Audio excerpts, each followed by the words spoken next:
An old, useless woman like you thinks you can teach my child? You have no right. Janelle threw that sentence straight into my face, right at the dinner table in front of Marcus and the kids. She thought I would swallow the humiliation like I had for the past 5 years. But just a few seconds later, when her phone lit up, everything flipped. A message flashed clearly before my eyes. "Cameras off. Come in." Dee. In that moment, I realized Dee wasn't a stranger, but Damian Knox, a former patient of mine, dangerous, manipulative, and far from innocent. And Janelle wasn't just having an affair, she was helping him cover up a crime. If you were me, would you stay silent and let a venomous woman trample your dignity? Or would you stand up when you discover she's planning to blame everything on you? Pin. Want to know how I turned Janelle's entire life upside down? Hit subscribe and tell me where you're watching from. That dinner should have been a warm moment. Marcus had just finished a long work week, and Emma had completed her history project, her face glowing with pride. I stood in the kitchen serving the last bowl of soup, feeling a rare sense of calm drift through the house, something I hadn't felt in a long time, in a place that had grown stiff with unspoken words. I didn't expect much at my age. A few quiet minutes watching my son and grandchildren eat peacefully were enough to warm my heart. But I forgot one thing. Peace never exists when Janelle is present. When I placed the soup on the table, Emma was holding the fork on the wrong side. She was always in a hurry, often forgetting small things like that, and I only wanted to gently correct her. I leaned down, intending to speak softly enough that she wouldn't feel embarrassed. "Emma, put your fork on the left. It'll be easier to use," I said, my voice barely above a whisper. But Janelle heard it, and to her, a tiny detail like that was enough reason to whip her head around as sharply as a blade cutting through air. "An old, useless woman like you thinks you can teach my child. You have no right." The words sliced into me. All the sound in the room disappeared. Emma startled and dropped her fork. Noah looked up at his mother, then at me, and Marcus stayed silent.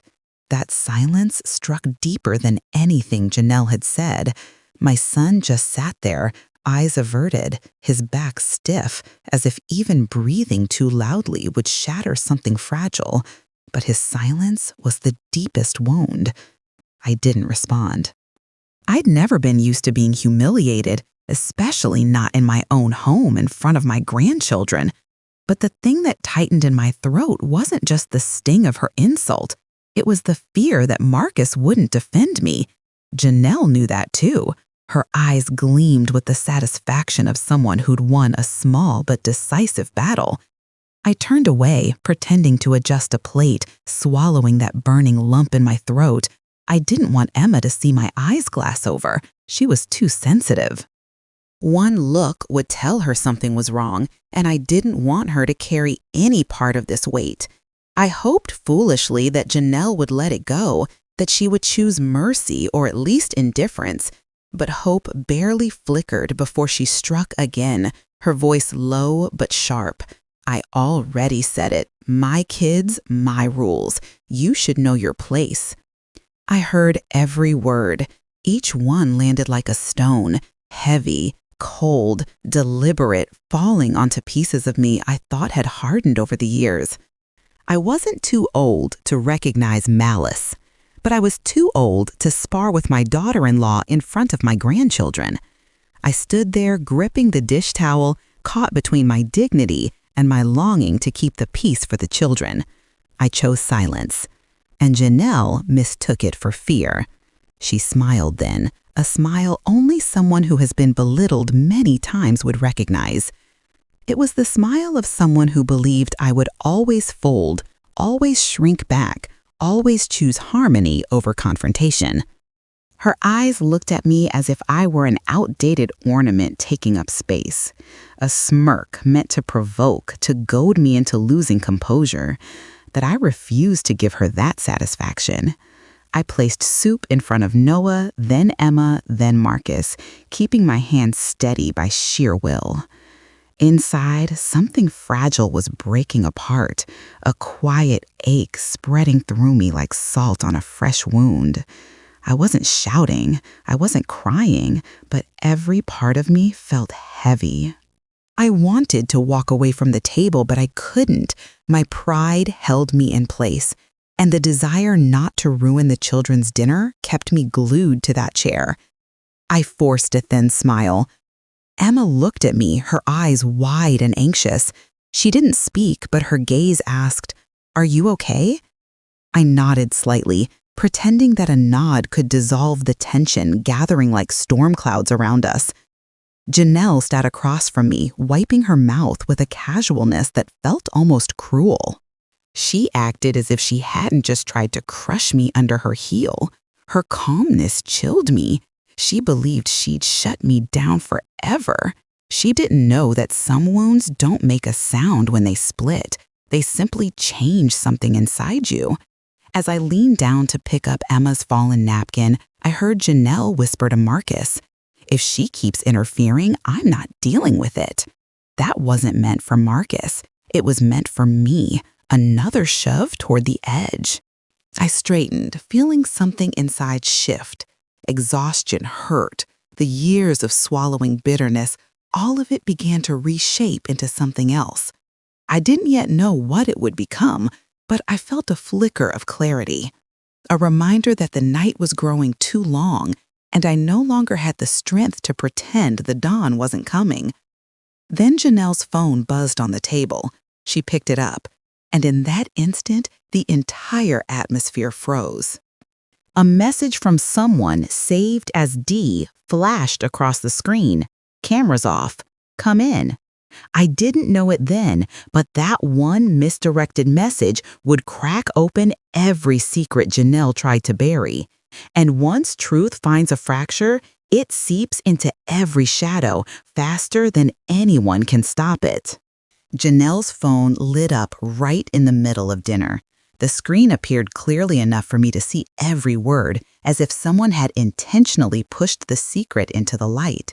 The message carried the familiar tone of people doing something they shouldn't. I hadn't even processed it before the 4 words hit me square in the eyes. "Cameras off. Come in."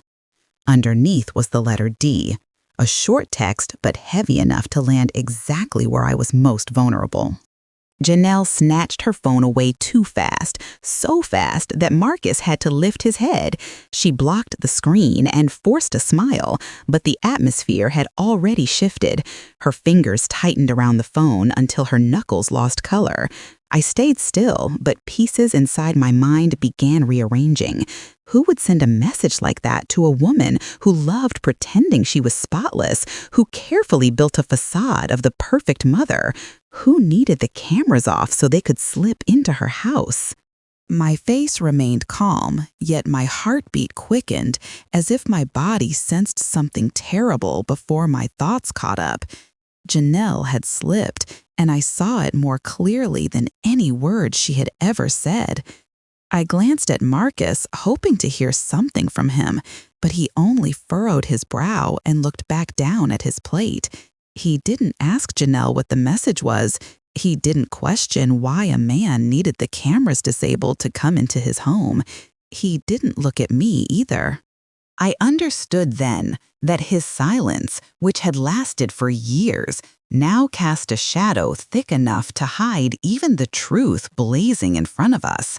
I kept my hands steady and continued eating as if nothing had happened, though inside me something creaked open, cold and threatening. I had met many deceitful people in my life, patients who said one thing and did another, people who used polished words to hide their real nature. But Janelle, the woman living under the same roof as my grandchildren, seemed to have stepped further than anything I had encountered. Being insulted for fixing Emma's fork hadn't broken me, but that message did something else. It woke me completely. I glanced again at Janelle's phone. The contact was saved as Coach.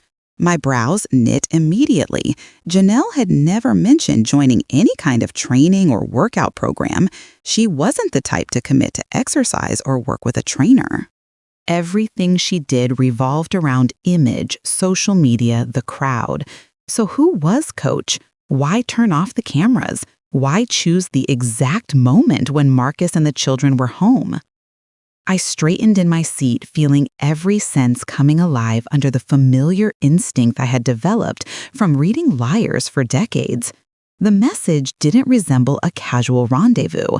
It was prepared, coded, practiced by people who knew how to avoid being seen.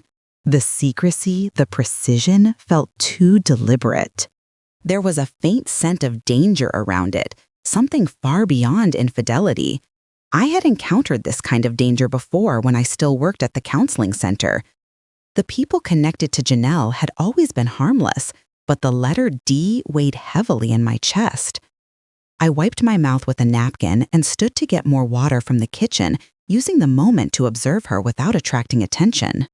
From that distance, I watched her open her phone, delete the message instantly, then reactivate the house cameras through a familiar app. Every movement was quick, practiced, like someone who had done this countless times. Nothing escaped my eyes. Not because I wanted to interfere in my son's life, but because my instincts were screaming. When I returned to the table, Janelle lifted her eyes to mine. Her look was no longer defiant like earlier, but laced with worry, hidden behind her usual arrogance. She was hiding something larger than the cruel words she threw at me. I saw the flicker of guardedness. She feared I had seen the message. That fear told me everything I needed to know. Janelle wasn't afraid Marcus would see it. She only feared me. Dinner ended in silence, but the spaces between words stretched painfully long. Emma stood to wash dishes. Noah cleared the table. Marcus helped them. Janelle walked upstairs quickly, as if cutting off any chance of being watched. I sat for a moment, letting my breath settle before standing. I picked up my phone and typed the number that had imprinted itself in my mind from the letter D. I didn't call.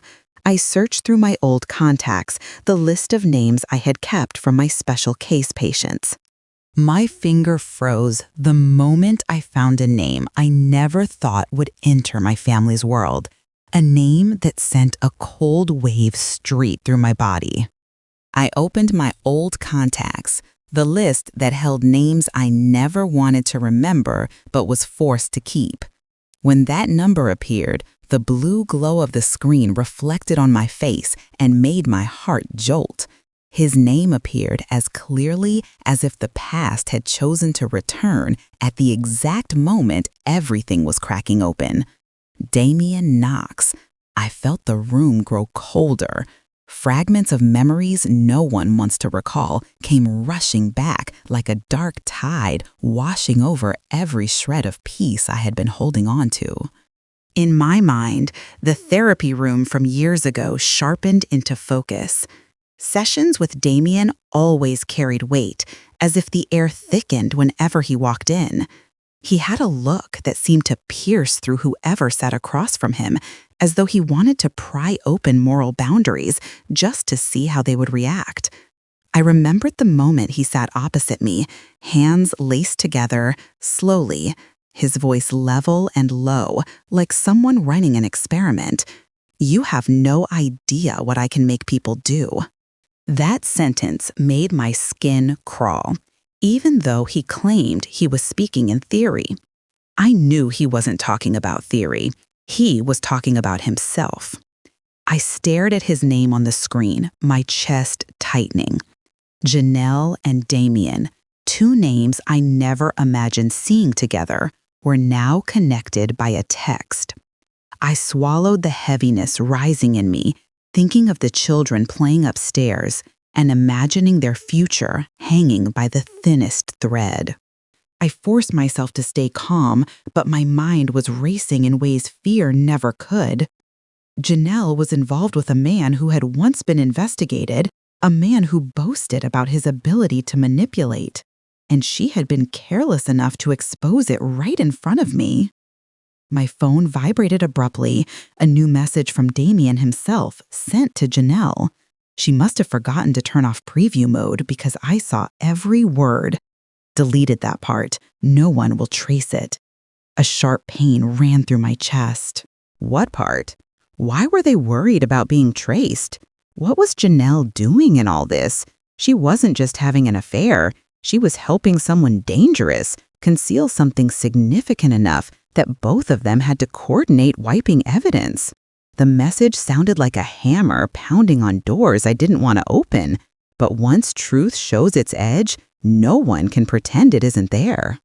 I sat down on the chair near the window, letting the cold air outside steady the thoughts swirling like a storm in my head. I recalled every therapy session with Damien, every story he told, every time he tried to push boundaries, testing to see how I'd react. He had never been convicted, but I had always believed that under that polished exterior was a man ready to destroy anyone in his way. I had kept my distance after his treatment ended, but fate seemed determined to drag him back into my life through the darkest path possible. My phone buzzed again, making my hand twitch. Another message from Janelle to Damien. "It's done. Let me handle the rest." My breath caught in my throat. What was the rest? What was she participating in? If it was evidence of wrongdoing, then Janelle was sliding straight into a path beyond saving. I looked toward the hallway where the children were playing and felt worry spread through every breath. Janelle could be cruel, sharp-tongued, and vindictive, but I never imagined she would entangle herself in something this dangerous. I pressed my hand to my forehead, piecing together the details. Cameras off. Something hidden. A part that needed deleting. A man once suspected of fraud and manipulation? And Janelle, who had humiliated me at the dinner table, now working with him on something dark?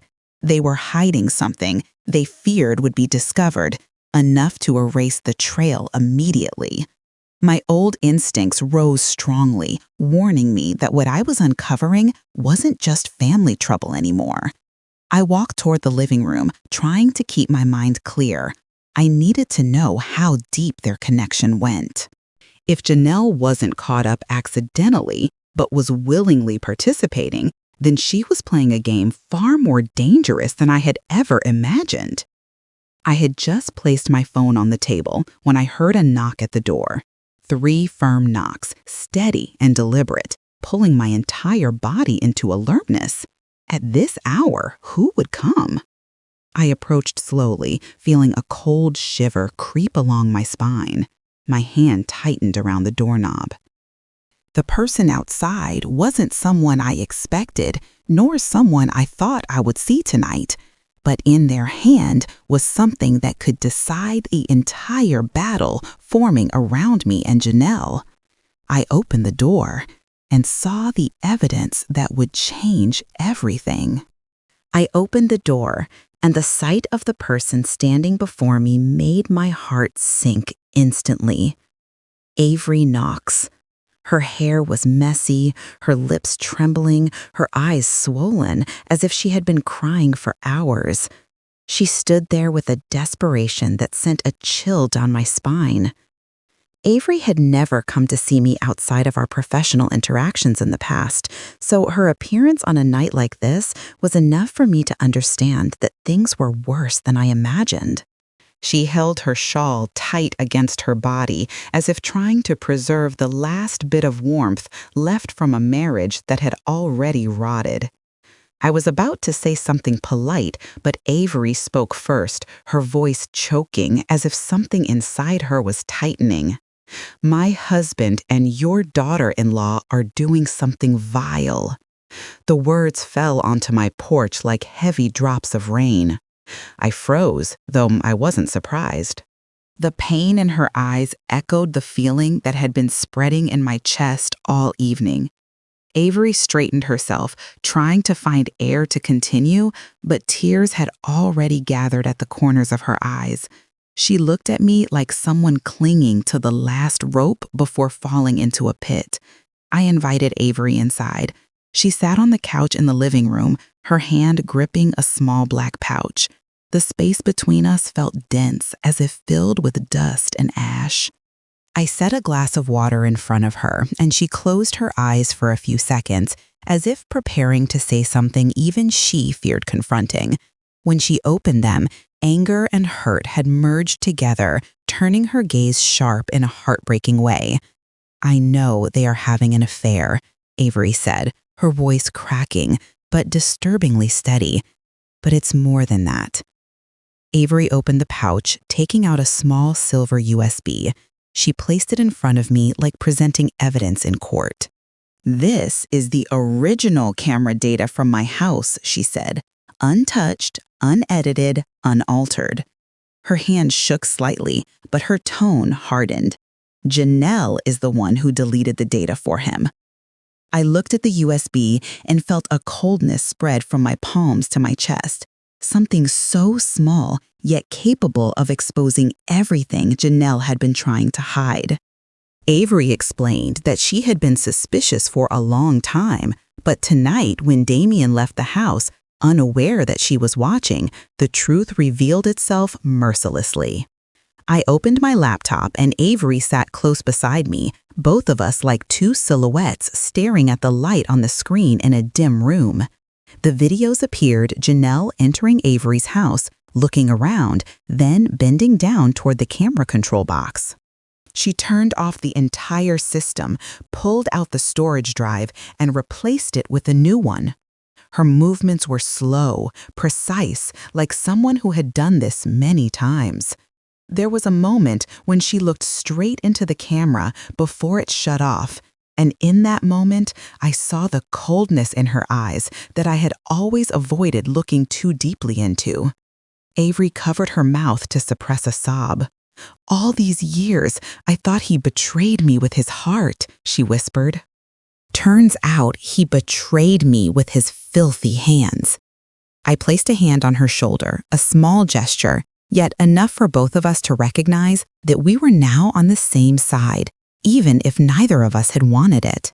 Two women wounded by the same secret, sitting next to each other like reluctant warriors. This was no longer about infidelity. It was rooted in something darker, where betrayal intertwined with criminality. Avery wiped her tears and looked straight at me. Her gaze no longer trembled, it hardened with determination. "I didn't come here to fight over a man," she said. "I came to fight the crime." Her words sent a shiver through me. They struck exactly at the truth I hadn't dared to say aloud. Janelle and Damien were not merely unfaithful. They were involved in something that could destroy this entire family. And if we stayed silent, everything would only worsen. I nodded slowly. "We have to do something before they continue." Avery exhaled sharply, as if releasing a weight she had been carrying. She told me she had copied all the data onto the USB before Damien noticed. She knew she had only a few hours before he suspected anything. And she chose to come to me, not because I was the mother-in-law of the woman betraying me, but because she believed I understood Damien's nature better than anyone. We looked at each other, forming an unspoken alliance between two women dragged into a war they never chose. I stood up, walked to the table, and placed the USB beside my phone. "Avery," I said, "we're not backing down." Avery nodded, pressing her lips together to keep her composure. We both knew this couldn't be resolved in the shadows. The truth needed to be exposed where no one could twist it or erase it. A place full of eyes. A place where Damien and Janelle would have no way to deny anything. And we already had the perfect opportunity. Tomorrow night was the community gala with over 60 people attending. A night filled with lights, glasses clinking, and false smiles. The perfect place to strip away their masks in front of everyone. I looked at Avery and whispered, "Everything will be exposed at the gala tomorrow night." Avery squeezed my hand. and I knew that the path ahead was fire and the gala was only the beginning. The gala that night carried the familiar scent of glamour, the warm yellow lights stretching across the hall like a cloth meant to hide the rotting secrets beneath. Guests laughed, glasses of wine clinked together, creating a smooth artificial melody. I stood among the crowd, keeping my breath steady, while Avery beside me gripped the USB as if it were the only key left to escape the wreckage of her marriage. No one here knew this gentle evening was about to erupt into a storm. No one saw the fire simmering beneath the surface. Avery stepped onto the stage when the microphone turned on, the faint echo drawing everyone's attention.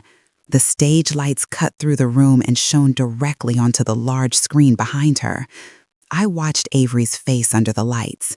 There was no fragility, no tears left, only a woman standing on the edge of her pain and her resolve. She inhaled deeply, then spoke, her voice echoing in the room that was gradually falling silent. "Please stay calm. This is the truth." The sounds in the hall seemed to vanish. Laughter and casual conversations abruptly halted. Eyes turned toward the stage, curiosity tightening into tension as the screen lit up. I saw Janelle's hands trembling as she stood beside Marcus. Her face froze, her smile cracking like old paint beneath heat. The first clip appeared, and the hall fell into absolute silence. Damien appeared on screen, entering the code to Avery's door. In seconds, Janelle entered the frame, hair down, pulling her shirt off her shoulder. The intimacy was undeniable, impossible to twist into any other explanation. Someone gasped, someone covered their mouth. Marcus's face drained of color, as if the blood had been pulled out of him. Janelle clutched Marcus's arm, shaking her head desperately. "No, that's not it. It's not what you think." But the video kept playing, exposing every movement, every touch, every moment of blatant betrayal. Damien pulled Janelle into the room. Janelle wrapped her arms around his neck, smiling, a smile I had never seen her give to this family. The hall felt frozen, the air thickened until even breathing became loud. Avery watched the screen without blinking. I saw the trapped fire inside her eyes. She stepped closer to the microphone as the next video rolled. It showed Janelle manipulating the camera control box. The screen zoomed in on every one of her actions. Each finger pressing each button, each precise movement displayed in front of 60 breathless people. She removed the old drive, slipped it into her bag, and inserted a new one. Right before the camera shut off, her lips formed the words, "Done. Come in." A hollow gasp spread through the crowd. Murmurs broke out, mixed with shocked sighs and whispers of outrage. Marcus staggered backward. His hands clenched so hard that the veins on his wrists surfaced, his chest rising as if he were holding himself together by force. Janelle screamed, slicing through the room, "Turn it off! Turn it off! This is my private life!" She lunged toward the stage, but 2 staff members stepped in to block her. Her heels struck the floor in sharp, panicked rhythms. She turned to Marcus, her voice cracking. "You have to believe me. I was set up. Someone is targeting me." But Marcus wasn't looking at her. His gaze stayed fixed on the screen, as though forcing himself to confront the shattering of his trust. Watching him, my chest tightened with both sorrow and a quiet understanding that something inside him had finally fractured, something that had been held together by his stubborn faith in the image Janelle created. Avery stepped forward, her voice rising again, stronger, sharper. "I'm not here to expose an affair. I'm showing evidence of tampering with recordings to hide illegal actions. This is not a family issue. This is a crime." Janelle jerked back her face, going pale. Those words cut through the last layer of her mask. The tension in the room thickened. A few people stepped back as if Janelle herself carried danger. I saw her eyes darting wild like an animal trapped with no escape.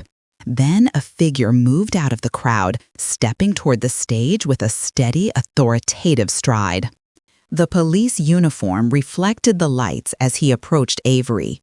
Officer Ramirez, who had once investigated fraud cases connected to Damien. Janelle stepped back once more, her legs trembling.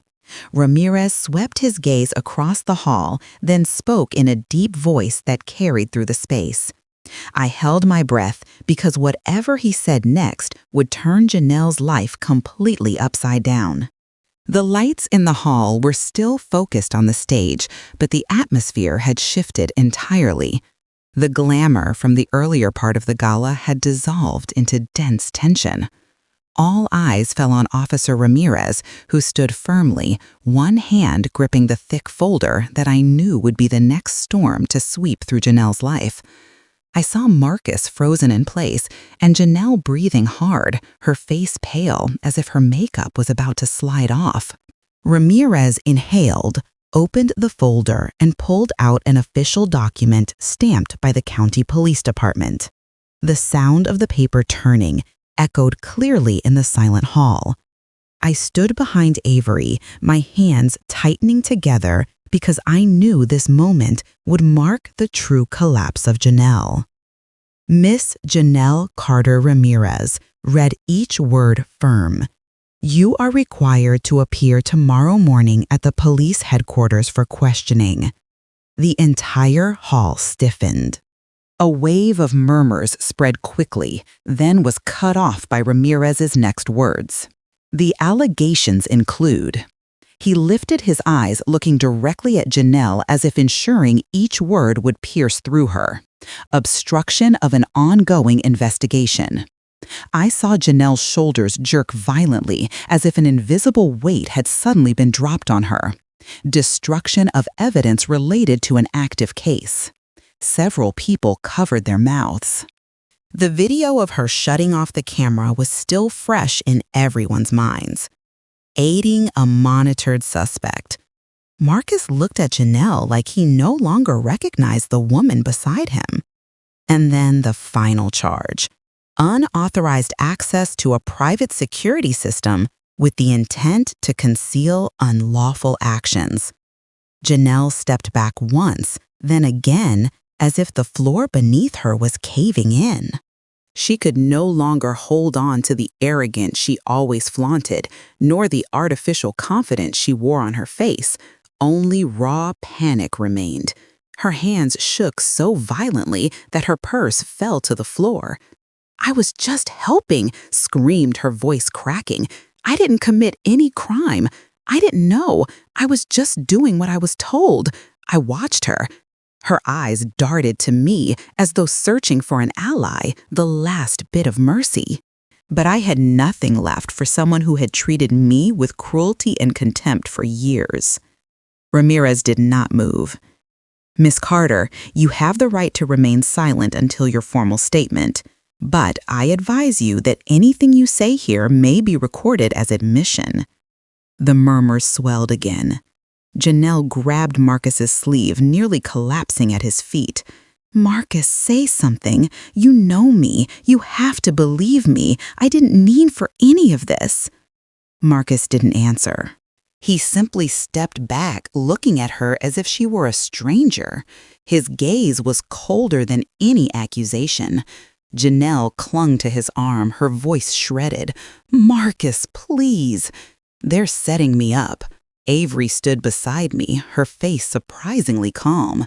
No one set you up, she said quietly, but loud enough for those nearby to hear. You dug this hole yourself. Janelle whipped toward Avery, her eyes filled with red, wild, as if she wanted to tear Avery apart right there.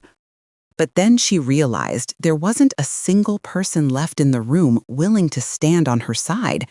The whispers, the wary stares, were all pushing her toward the edge of a cliff. I didn't commit a crime, she yelled again, her voice echoing with desperation. I only deleted one clip. I didn't know it was important. Ramirez replied with complete composure. The deletion is itself a criminal act. The words dropped like the final blade, severing whatever hope she had left. She fell into the nearest chair, her body folding in on itself, the hall watching her like the end of a villain in a long play. I looked at Janelle. For the first time in many years, she wasn't a threat. She wasn't the one holding power in the family. She was simply a woman who had dismantled her own life with her own hands. Ramirez closed the folder. Miss Carter, be present on time. Janelle couldn't speak anymore. She sat there gasping as if trapped inside an invisible cage. But I knew this wasn't the final blow. The most crucial piece of evidence the USB Avery had handed me was still in Ramirez's pocket. Everything was only beginning, and that key piece of evidence was just about to be played. The family therapy session was scheduled the next morning at Marcus's request as his final attempt to salvage whatever was left of their collapsing home. The therapy room was spacious. Soft light spilling through the window made everything look peaceful in an artificial way. I sat across from Janelle and Marcus, my heart still heavy after the fiery gala. Janelle looked worn out, her makeup cracked, hair standing up in a way that showed she hadn't slept. But the moment the therapist took her seat, Janelle lifted her chin, arranging her expression into something pitiful, as if she were the one who had suffered the most. "I don't understand why everyone is treating me this way," Janelle said, her voice trembling in that familiar theatrical way. "Mom has always hated me. She keeps trying to destroy my family. I didn't do anything wrong. She has never accepted me." Marcus glanced at her, his eyes tired. The therapist nodded, signaling me to share. But I knew that if I tried to explain, Janelle would twist every word, spit venom at me, and rewrite everything as she had done for years. And I had no reason left to stay silent. I placed my bag on the table, unzipped it, and pulled out the USB Avery had given me last night, the same USB Ramirez had copied before taking the original back to the precinct. I set it on the table, like placing the final stone of a wall of truth. I looked straight at Janelle, my voice steady enough to make her shift back. "Then how about this?" Janelle frowned, but I didn't give her time to react. I slid the USB into the audio system the therapy room kept for group sessions. A soft click sounded, then the first audio file appeared. I pressed play. Janelle's voice filled the room, clear and sharp, far sharper than her trembling tone earlier. "Pin everything on her. Marcus believes what I say." I heard Marcus swallow hard beside me. Janelle shot up from her chair like someone had dumped cold water on her. "No, that's edited. Someone tampered with it." But the next line erased any pretense. "That old woman is easy to manipulate. I say anything and Marcus buys it. I just have to cry a little." Marcus froze. He tilted his head as if trying to convince himself that couldn't really be his wife speaking. But the tone, the cadence, the disdain in her voice, no one could mistake it. I looked at my son and saw a deep crack tearing through his heart, the heart he had worked so hard to keep intact for years. Janelle lunged forward, grabbing Marcus's sleeve, voice frantic. "Marcus, I'm being set up. They want to ruin me. I never said that." I swear. Marcus pulled his arm back so fast that Janelle stopped mid-movement. His eyes were no longer sad. They had turned cold enough to shrink the room. I had never seen that expression on my son. The therapist looked at us, pen resting in her hand, as if she too had run out of soothing words. Is that your voice, Janelle?" "No," Janelle screamed, backing into the corner of the room. "They're destroying me. They're jealous of my life." I opened the next file. This time, her voice came out in a hushed whisper, but every word was sharp. Deleting the camera is nothing. I handled all of it. She's old. No one will believe her. Silence swallowed the room. Janelle held her head shaking so violently her hair fell over her shoulders. Marcus placed a hand over his face, not to hide tears, but to hold himself together. Janelle, tried to step toward Marcus. I did it for the family. For us, you have to understand. Marcus slowly lowered his hand. His face no longer carried conflict. Only clarity remained, the kind that takes years of pain to achieve.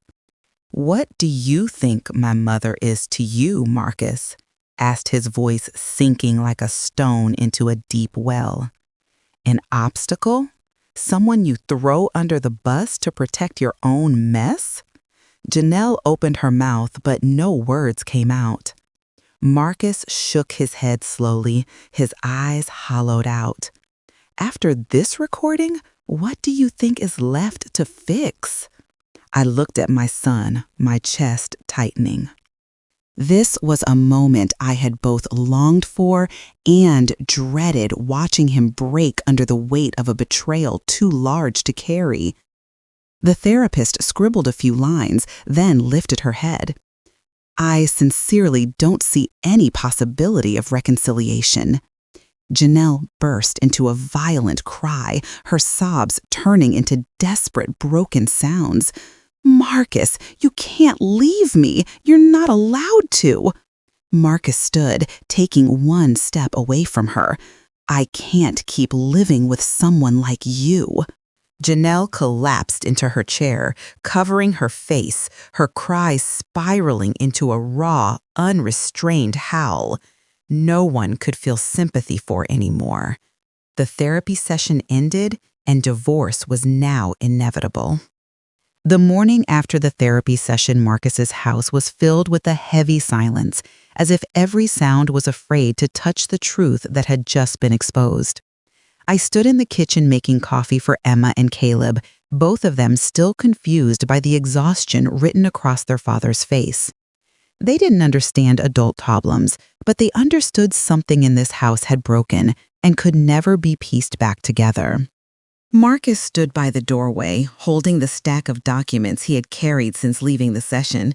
He looked at me as if searching for a final bit of strength before stepping into the last battle of this marriage.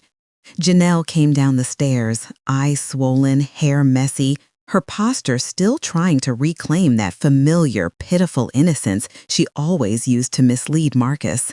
But this time, Marcus wasn't shaking, not even a little.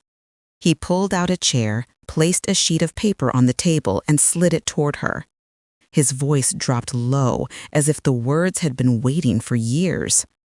"I can't let you destroy my mother again." Janelle froze. Her face hardened for several seconds before her voice burst out like a cornered animal. "Divorce? Are you insane? After everything I've suffered? After they humiliated me? You're taking their side?" Marcus didn't answer. He simply looked at her with an expression I had never seen on him before. Clear, steady, unshakable. Janelle snatched the paper, her hands trembling so much the edges crumpled. "I'm not signing," she snapped, tearing half the page. "I'm not signing. This is my family." Marcus didn't react. He pulled out another stack of papers from his briefcase and set them down. "I already filed with the court. This is just your copy." Janelle hurled the documents to the floor. "You will never win custody." Marcus stood up straight, his voice firm enough to make my skin prickle. "I refuse to let my children grow up learning how you treat my mother." A few days later, the custody hearing took place. The court didn't need long. The videos, the recordings, the summons, all of it proved Janelle was unstable and harmful to the children's environment. I watched Marcus sit beside his attorney, his hands clasped, but sometimes trembling when he looked at Emma and Caleb. They sat close together, small but brave, their eyes fixed on their father as if he were the only anchor in a storm. The judge read the decision. Full custody is granted to Mr. Marcus Carter. Janelle shot to her feet like she'd been electrocuted. No, no, no, you can't. My children, they are my children. Her scream filled the courtroom, cracking and then exploding into hysteria. She lunged toward Marcus, but security guards stepped in immediately. Marcus, you can't do this. You can't take my children from me, Marcus. Marcus didn't look at her. His eyes were on Emma and Caleb, who exhaled with trembling relief, still frightened by their mother's rage. I saw him swallow the pain of years, gathering strength to be the steady presence they needed. He reached out, Emma held his hand, and Caleb pressed against his leg. Janelle thrashed violently, crying as if her entire world had been torn away. But there was one truth she couldn't escape. What she lost wasn't stolen from her. She destroyed it herself, through choices, manipulations, and the cruelty she had carried out with full intention.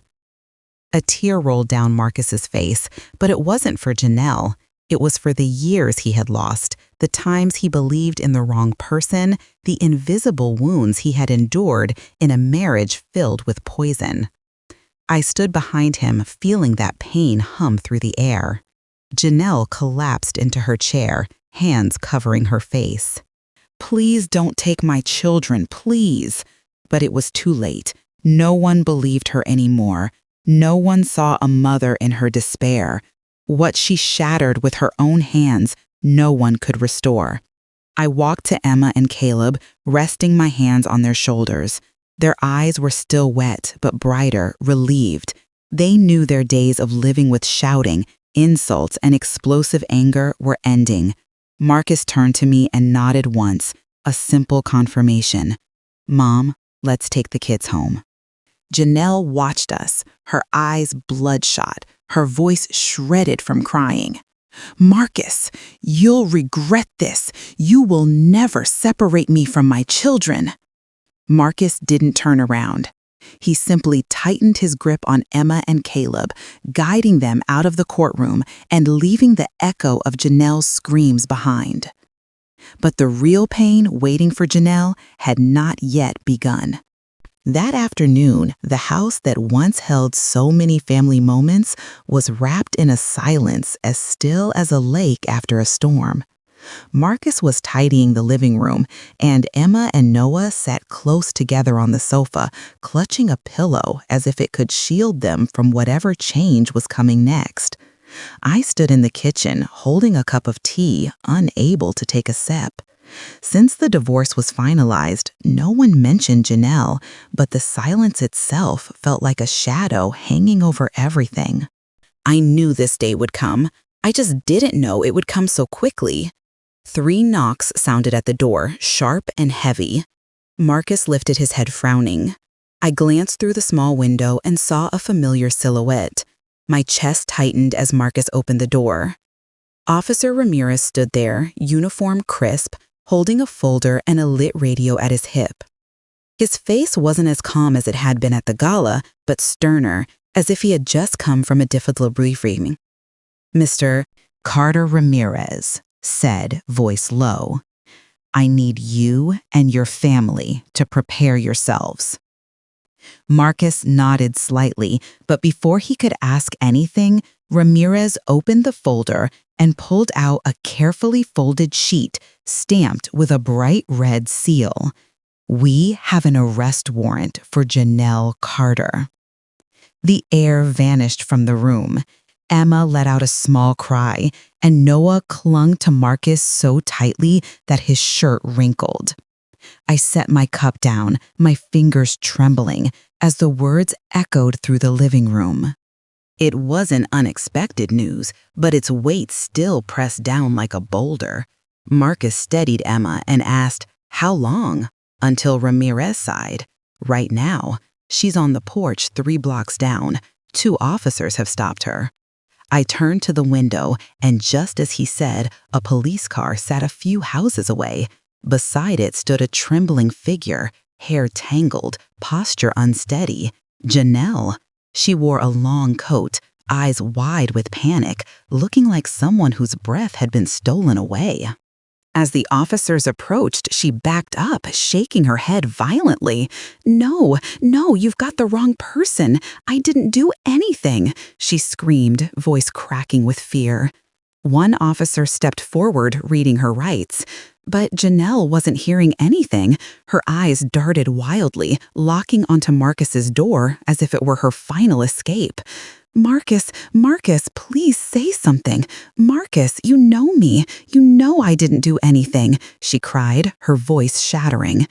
Marcus stayed still. His hand rested on Noah's head, keeping his son from looking too closely at the unfolding scene. Emma pressed herself against me, her lips tight and pale. A sharp, metallic clink rang out as the handcuffs locked around Janelle's wrists.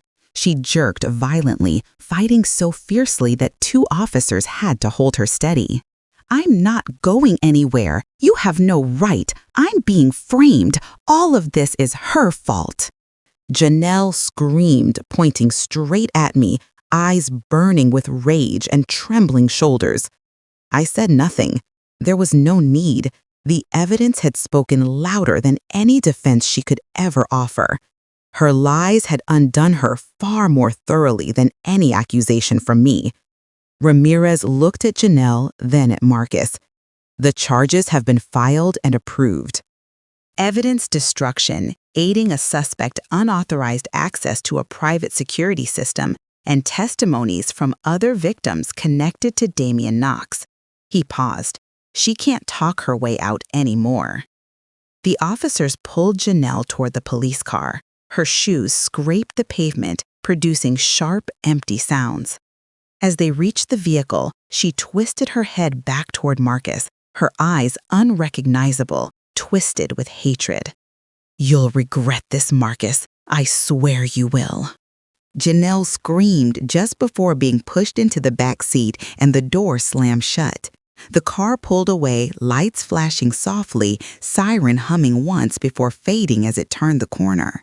The silence afterward was so thick we could hear each other breathe. Emma buried her face into Marcus's shirt, sobbing. Noah stood still, eyes wide, not understanding everything, but knowing something terrible had just happened. Marcus wrapped his arms around both children, jaw clenched, fighting to stay strong for them. I stepped forward, laying a hand on his shoulder. "You did the right thing, Marcus." He swallowed hard, eyes red but voice steady. "I didn't want them to see that, but I know it would be worse if they had to live with her another day." I looked at Emma, then Noah, then the street where the police car had disappeared. A dark chapter of their lives was closing, though the scars would take time to heal. But the legal storm wasn't over yet. 3 months later, the final sentence would be delivered. 3 months of waiting passed with a heavy silence hanging over every corner of the house. Marcus took Emma and Noah to therapy, and I tried to keep dinners warm and gentle so the children wouldn't flinch whenever a police siren echoed outside. Even though Janelle was gone, the chaos she left behind clung to the walls like the smell of smoke that refused to fade. And then the day of judgment came, carrying the feeling that the entire family was holding its breath at once. The courtroom was bright under the white lights. The wooden benches were cold and stiff, waiting for a verdict we had imagined hundreds of times. I sat between Marcus and Emma, her fingers wrapped tightly around my hand. Noah leaned into Marcus, his eyes fixed on the floor, as if afraid eye contact might make him tremble. I could hear my own heartbeat when Janelle entered, her wrists no longer cuffed, but the panic still clinging to her expression. She took her seat at the defendant's table. No lipstick, no proud posture, no confident smirk. She looked worn out, as though she had aged several years during the weeks in custody. But when she glanced toward us, her eyes still held a sharp bitterness, as if the entire world had conspired against her. The judge entered, and the gavel struck the sound block with a sharp crack. No one breathed deeply. No one moved. Marcus stared straight at the bench, his eyes red but unwavering. I placed a hand over his, whispering very softly, "You did the right thing." Papers rustled gently as the judge opened the file. After reviewing all evidence, he said clearly, "The court sentences the defendant, Janelle Carter, to 18 months in prison with special supervision upon release." The words, simple on their own, fell like thunder. Janelle collapsed forward, her shoulders folded inward, shaking with despair. A broken sob slipped from her, cutting sharply through the air. She grabbed the edge of the table, trying to stand, but her legs couldn't bear the truth. A deputy reached to assist her, but she jerked away as if burned. "No, no, please, I have children. I still have children," she cried, her voice cracking and distorted with panic. Marcus lowered his head, but I saw the sadness in his eyes. Sadness for the years of manipulation, for the wounds his children carried, for the time lost in a marriage full of poison. But I also saw release in the long breath he let out, as though for the first time in years he could breathe with his entire chest. The deputy stepped closer to Janelle. She turned toward Marcus, her expression twisted, desperate, and unrecognizable. "You can't do this to me, Marcus. Please, you know I didn't mean to." Marcus closed his eyes. 1 second. 2 seconds. Then he opened them, staring straight at her. "What you did to my mother, to my children, you knew exactly what you were doing." Janelle broke into violent sobs, gasping like someone who had just fallen off a cliff. But the verdict had already sealed her fate. She was escorted out, her shoes striking the tiles with hollow, aching echoes until the metal door closed behind her and swallowed her completely. No one spoke for several minutes. Then Marcus turned to me, tears filling his eyes. "Mom, I'm sorry. I'm sorry I didn't see it sooner." I pulled my son into my arms, feeling as though the pain that had strangled my heart for years was finally being put down. "The truth doesn't need anyone to protect it," I whispered, tears streaming down my cheeks. "It removes the liar on its own." Emma and Noah wrapped their arms around us. All 4 of us held each other tightly, as if the wounds carved by years of cruelty were finally beginning to mend. No words were needed, only the warmth of our embrace and the relief radiating in each breath. Outside the courthouse, the afternoon sunlight spilled over the steps as if reminding us that storms eventually run out of rain. Emma held my hand, Noah leaned on Marcus's shoulder, and together we walked out, leaving behind the echoes of the judge's gavel and the remnants of our pain. I knew the road ahead would require healing, patience, and time. But that day, I felt something I thought I had lost forever: peace. And that was the day I reclaimed my family in the strongest way possible. As we stepped into the sunlight outside the courthouse, I knew one thing for certain. We hadn't just won a trial. We had won our lives back.